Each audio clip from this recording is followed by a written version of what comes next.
Hoje nós vamos dar algumas dicas aqui aos pacientes idosos ou cuidadores. Vocês já devem ter percebido que, em geral, os idosos eles têm várias comorbidades e têm que fazer uso de múltiplos medicamentos, que a gente chama de polifarmácia. Só que nessa polifarmácia, hoje a gente sabe que alguma lista de medicamentos, elas são de uso proscrito ou uso inadequado para os idosos.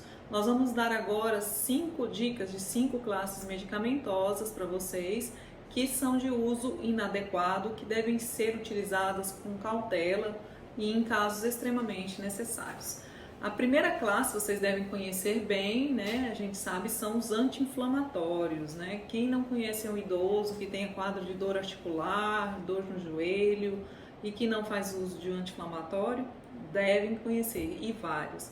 Então, quais são esses anti-inflamatórios? A gente tem nimesulida, dipirona, né? Temos ibuprofeno, diclofenaco. Então, esses medicamentos eles devem ser usados sim, mas de forma cautelosa por um período curto. E a gente já sabe hoje que a dor crônica ela tem outros tratamentos com eficácia melhores e sem causar danos, né? Quais são os danos que, em geral, esses medicamentos podem ocasionar? Lesão renal e lesão gástrica, causando possível até hemorragia de estômago, né? Úlcera gástrica. Então essa é a primeira classe. A segunda classe, também muito conhecida de vocês, são os benzodiazepínicos. Quem nunca viu um idoso aí tomando um tarja preta?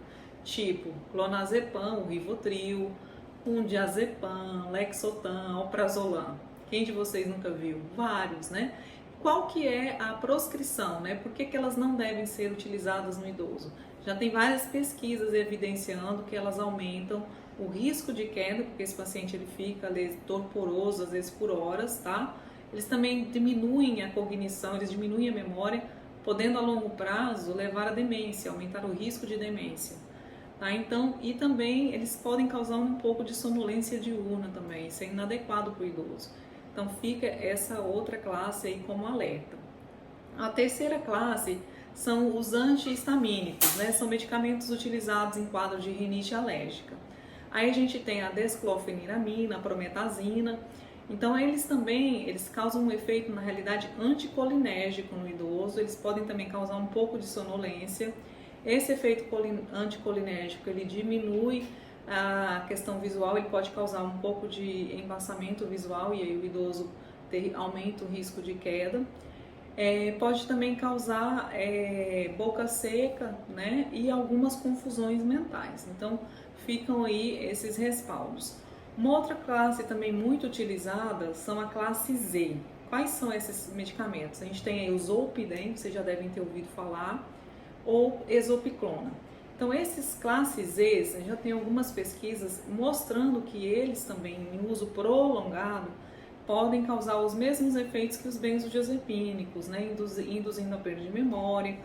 Em alguns pacientes, o zolpidem pode causar inclusive sonambulismo, né? Então, alguns pacientes relatam isso em consultório, isso é muito comum. Então, fica esse alerta, tá? Contra essa outra droga que são os Zs. E a última classe, a quinta classe, são os relaxantes musculares, né? A gente tem aí, por exemplo, o carisoprodol, né? Ou ciclobenzaprina também. Então, eles como relaxantes musculares também causam efeito anticolinérgicos, né?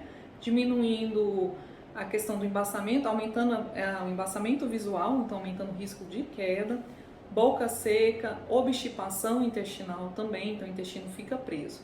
Então são medicamentos que a gente não deve utilizar no idoso. Se você usa eles, não fique apavorado. Procure um geriatra, converse com seu médico, explicando por que você deseja mudar, que hoje a gente tem no mercado várias opções que não causariam os mesmos danos que esses medicamentos podem causar.